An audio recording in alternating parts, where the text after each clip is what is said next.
What's going on, Broncos Country? It is halftime in Denver, and your Denver Broncos are losing 17-10 to the Denver Broncos after a second half drive, two second half drives by the Jacksonville Jaguars to score a touchdown and a field goal there at the end of the game. 7 unanswered, 10 unanswered from the Jacksonville Jaguars.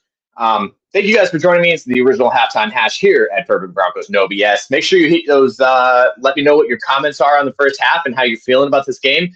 Yeah, Denver Broncos down 17-10, down by a touchdown going into the second half. And there's a lot of wonder in Denver, like what's going on with the defense. And I feel like we had this same kind of questions last week. I feel like I'm in deja vu. I feel like we just had a lot of the same questions, like what is going on with the defense? Why are there so many wide open players?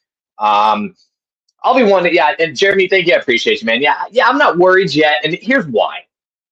I said at the end when we had the ball, we were driving down, and at the time I think it was 14-10. I said if we get a field goal here, I'm not worried. Right, we're still losing the game, but I'm not worried. And Jeremy, I think you said you're not worried yet too.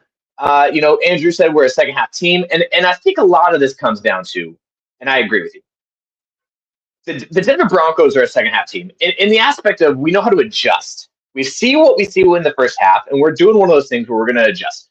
And I think the defense is the one that needs to adjust the most. Right, defense is a little off. Offense needs to adjust too. Here's my problem, and if I'm going to have one big nitpicky thing on this game, it's that we're dropping the ball a lot. There was a couple times there that the Denver Broncos, Troy Franklin specifically, had a big drop there on the third and long. Or third and medium. It was through his hands. It was a little bit behind him, but it was a catchable ball. Could have kept the drive alive. Could have maybe put points on the board for us, give them less time to drive down. It's one of those things that I'm a little worried about. But the other one was a Harvey drop. That one was rough. I did notice, and I'll get to the comments here in a second, guys. Oh, I got to do comments. All right, cool. Comments are out. One of the things I noticed too is that obviously we're running with McLaughlin a lot more than we're running with Harvey. I don't know why the decision, other than the fact that McLaughlin's running the ball very well. He's seeing the field. Even on the screen he had, it looked like it was blown up in the backfield. He ends up getting 6 or 7 yards on it. I'm very proud of McLaughlin and the way that he's playing. So you got to give him that. So, all right, let me get through some of these comments. This is what halftime hash is all about. Post the comments. I'm going to comment on them. I'm going to talk to you guys about them. One of these days, people going to believe me about VJ. Yeah. So Ken's not a VJ believer, I believe. Correct me if you're wrong. But yeah, I think that VJ, the big one that we're going to see in the second half is, and we've seen it, right? We've seen it all season. Is VJ going to be able to adjust to be able to turn this team around, turn the defense around, to be able to stop what's going on with the Jacksonville offense? And I think that we've been able to show that. All right, yeah, Chris, is nothing new. We're down at halftime. Yeah, that's a thing. Harvey is not running the ball very well. Yeah, like I said, I think they turned it over to McLaughlin. He's running the ball much better. That is concerning right now, but I think that there's a hot hand situation here and that we're just playing the high end. Harvey had a great pass out of the backfield. The other part, too, is when Harvey's in there, you kind of know he's running the ball or he's going out for a pass because the one time that he did get in there, he ended up running against the number one linebacker in the league and got blown up. Poor dude. It's kind of a rough situation to get put in, but yeah, Harvey wasn't running the ball very well, so they ended up switching McLaughlin. And I think McLaughlin's running the ball decently well. He's getting 4 to 5 yards every time he touches the ball, other than the times that the offensive line just isn't putting it there. 3 drops, 2 penalties, but behind the 6. Yeah. Early in the first quarter, Garrett Bowles getting 2 offensive false starts is rough. Yeah, the drops, that's a big thing for me. I'm surprised at the drops. Yeah, the drops have been rough. Penalties, some crazy, yeah. And I'll be honest with you, in 30 minutes, we have to adjust. We just have to adjust the game plan. Denver Broncos have done it all season. This is why a lot of us are kind of I'm trying to take a chill pill on this. Yeah, it's rough. And if this game goes the exact same way it did in the first half, it's going to be a long game. But I think that the defense is going to adjust. The offense is going to adjust. We're going to be able to make play calls and see what we saw in the first half and go out in the second half and do what we need to do. Yeah, VJ is going to be able to adjust in the second half, Gary. Appreciate you. All right, I'm trying to get through these quick. I know they're coming in quick. Top team on run defense. I see running outside more. Yeah, that's why we're doing the screens. And I know, Spotty's going to get mad at me, and you guys can call me out on Tuesday and call me out in front of Spotty. But hates the screens, but I think the screens are working pretty well. I think we just keep doing that. Keep spreading the field, right? There's there's a longevity and then there's a longevity. Like there's two different types here that we can go. We gotta spread the field horizontally just as much as we do vertically. And if we're not spreading the ball horizontally, then it's going to be a rough day for us. But again, I think McLaughlin is doing pretty well in between the tackles. All right, Jerry says we come on after halftime. Yeah, let's just hopefully we do. Yeah, that missed field goal is rough. Yeah, and of course they're big on. He's got the record right now. He picked that big field goal earlier in the year. And he's in the mile high, so he's got that extra air. They're all about wanting him to kick that big 50, 60-yard field goal, and there's a chance he does. And I hope it doesn't come down to that. Let's take this game. Ken did hate VJ. Still never been a fan. I think VJ has done a pretty good job with this defense, and Ken's kind of saying that this is why he doesn't like VJ. Let's see what he does in the second half. Let's see if he can adjust and do what we need to do. Couple drop passes. Sorry if I pronounced your Kikoa. If I pronounced your name wrong, I'm sorry. Third and fourth down play calls, but nothing we can't fix. Need to get the momentum going for us. Again, start second half. Absolutely. Let's go. Broncos for life. Only place to be. Salute. I appreciate you guys. Thank you guys so much for joining us here at the Halftime Hash, the original Halftime Hash. The original guys that are going to bring you halftime, just straight Broncos halftime takes. Think positive. Yeah, I think I am. Normally in this situation, 2 years ago, literally the entire time of the Bourbon Broncos No BS here, 10 years. Normally, I'd be like, this is wild. What are we doing? But right now, I feel weirdly comfortable being down only 7 against the Jaguars. And part of me is because we talked about it. We talked about on the Tuesday show, which you guys watch Bourbon Broncos No BS. We talked about on the pregame podcast. We talked about the tailgate talk an hour before the show, before the game started. The altitude has a lot to play here, and it has a lot to say here. The Denver Bronco fans are doing absolutely fantastic, and even to the point where PJ Locke couldn't hear the whistle when the Jacksonville Jaguars had the ball, and he ends up, getting a penalty because of it. But I don't blame him. He couldn't hear the whistle; it was so loud. So keep that up, Denver Broncos fans. Broncos Country needs to keep that up. All right, Chris.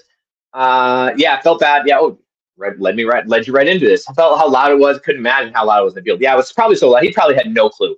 He saw an open option. He was unblocked regardless, and he just went for it. So yeah, just let him. I feel bad for him in that penalty. It is what it is. Russell says Bo needs to run more. I don't know. I might have to go back and look. I don't know if I was looking too much for if he had running lanes on some of those. On a lot of them, they're spying him pretty hard. They're trying to keep him in the backfield for a reason. There is a couple times that he had an open receiver downfield. They dropped it, which is unfortunate. But yeah, Jose, step on the second half. They're going to win. We want that home field advantage tonight. The New England Patriots are going to lose against the Ravens. Then tomorrow night, the Colts are going to lose on Monday night. So yeah, have no fear. Bo is here. I think Bo, yeah, absolutely. Bo is very good in the second half. Let's see what he's doing. Ken thinks Locke's being picked on. It's weird because I think a lot of their open receivers, or when we're playing kind of the zone defense, we're not playing a lot of man. So it's not so much that he's getting picked on. They're just finding the open zones. And it's not so much like Locke's zone that he has to cover. He just happens to be there when it gets open, and it's hard when you're in a zone. You have a lot of field to cover. It's really hard to kind of figure out where you need to be. Yeah, hopefully we see the fourth quarter. Hopefully we see a good going. We do get the ball in the second half, so that's a huge piece of it. Yeah, Jose's going with it. 12-game win streak starts 13 next since Christmas Day because Kansas City lost to the worst team in the league today in the Tennessee Titans. When they're on their third quarterback, Gardner Minshew went out with an injury, so we have a lot to look forward to next week. But let's finish this second half. Let's finish the second half strong. Yeah, Lawrence has been having all day. When we send 4, I'll be honest. When we send 4, and sometimes when we send 5, he has a lot of time back there, and he's actually doing a really good job of controlling the pocket. He's also making very, very strong decisions. And again, coming from a quarterback guy, I hate to say I'm impressed by the other team, but he's finding the open zones. And again, I think part of it is that I'm disappointed that we're playing as much zone as we are, not as much man. That touchdown in the end zone, the one touchdown, I forget who it was, Washington against McMillan. Just a beautiful throw and ball and catch. I think that was great coverage, and it kind of reminds me of the last week when Josh Jacobs got that ball. It's great coverage. Just the only place the ball could have gone, the only thing that the receiver could have done, and it was absolutely fantastic play. So I can't even be mad at McMillan for that. He had great coverage on that. And in any other game, that ball, 9 9 times out of 10, that ball's not caught. That just happened to be one times out of 10. Hey, Paul, appreciate you joining us. Thank you so much. Trevor did it himself in the PJ Lock hit. Normal quarterback would have ground the ball. Yeah, absolutely. There's a lot of you. I'm with you, Chris. Most of the time, the quarterback, when he gets it, he throws it on the ground so that to show everybody, like, hey, the play's been blown dead. For this reason, because not everybody always hears the whistle. And again, he ends up getting the flag, and he didn't end up getting hurt, so it worked out for him. But he really could have gotten hurt on that if he didn't do that. That's on him. And honestly, if he would have gotten hurt, I would have seen PJ Lock getting thrown out of the game, which is unfortunate. Let's see. Problem is also having the Jaguars are a team you should never lose to under any situation. It's like losing the Mexican soccer team. Are they real NFL team? Honestly, the Jacksonville Jaguars, I mean, if you look at their offense and you look at Trevor Lawrence's decision making, they're doing very well. And you know, I hate to say it, but he's doing really well. He's finding his tight end, which we talked about in the pregame podcast. Strange is the receiving leader right now with 38 yards, 4 receptions and a touchdown. 4 receptions for 38 yards and a touchdown. And it's hard. Like it's one of those things that you look at and you're like, man, this is a rough game to be able to go against defensively. And what is the big part of it here is what is the Denver Broncos going to do defensively to be able to stop it is really what it comes down to. And that middle linebacker, number 0, he's nothing to be. I mean, he's everything to write home about. He's going to be an all-pro.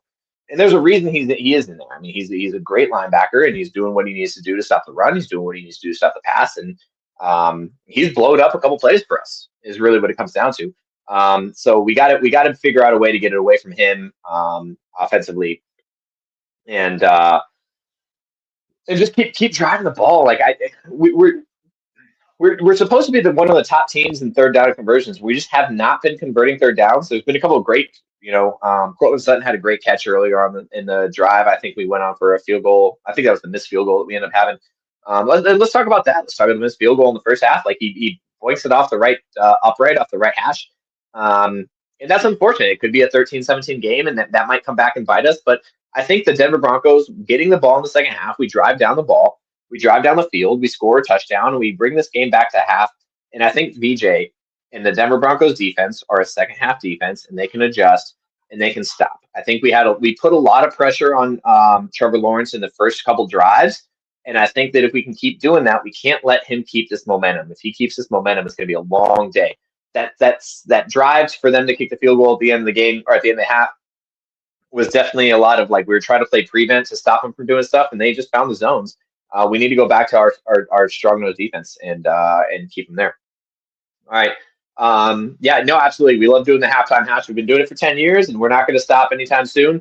We love doing this because we like to talk to Broncos country and talk about the game to Broncos country, not so much listen to the national pundits about what's going on around the league, especially with these afternoon games. Not a lot of afternoon games I'm super worried about. Pittsburgh, Detroit, Vegas, Houston, right? Unless Vegas could beat Houston, that'd be great. But Atlanta, Arizona, right? Those games in the afternoon, they're nothing to kind of write home about. So we want to talk about Broncos stuff, and that's why we're here. All right, yeah. Ken says for the Broncos to win, we need to score 34 points. I mean, 24 in the second half. I think it's doable. I think Bo Nix can turn it on in the second half. We just need to score every time we touch the ball. That's really what it comes down to. We've been driving. The Vizky field goal sucks. That drop pass to end up punting for them to get the field goal at the end of the half kind of is rough. We just need to be able to go out there and no more penalties. Yeah. James, we need to use Ingram more. Yeah, Ingram had a huge couple gains, and he can definitely catch the ball when he's open. We need to use him as a number 1 read as opposed to an outlet when we do.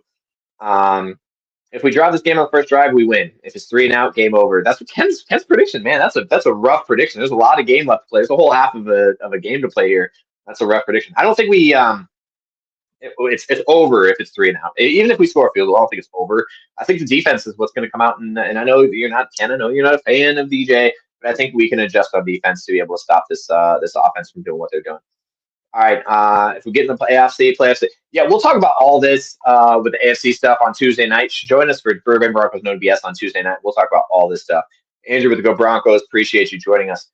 Broncos are going to start in the second half. Right now, let's fight. Let's go Broncos. Yeah, we get the ball in the second half. Let's go. Let's drive the ball down, do what we need to do. Looks like the game's on already. Man, I feel like I just jumped on here. It's been 15 minutes. So, yeah, That's like, really emotional, Ken. Appreciate you. Hey, guys, Broncos kickoff back on. Andrew told me game's back on. So, hey, let's go out there. Denver Broncos come out in the ball in the second half. Let's drive down. Let's do what we need to do. Let's win this game, get another comeback win for Bo Nix, and the Denver Broncos make it 12 in a row. And as always, we end this with very strong Go Broncos.